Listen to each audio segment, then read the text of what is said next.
Man kaip profesinės sąjungos lyderiui labai svarbu, kad Tomas nuoširdžiai įsigilinęs į darbuotojų problemas. Tomo Tomilino darbai per 8 metus svarbus ne tik Anykščių kraštui, bet ir visai Lietuvai. Kviečiu palaikyti Tomą Tomiliną, tikrą politikos idealistą.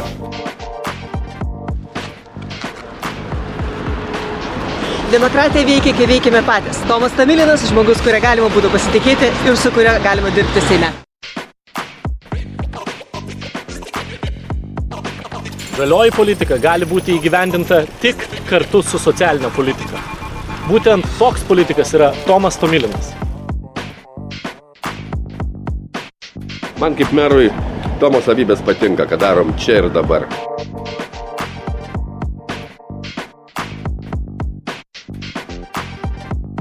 Tomas yra daugiausiai idėjų turintis Seimo narys. Tokių reikia ir kitame Seime. Balsuokite.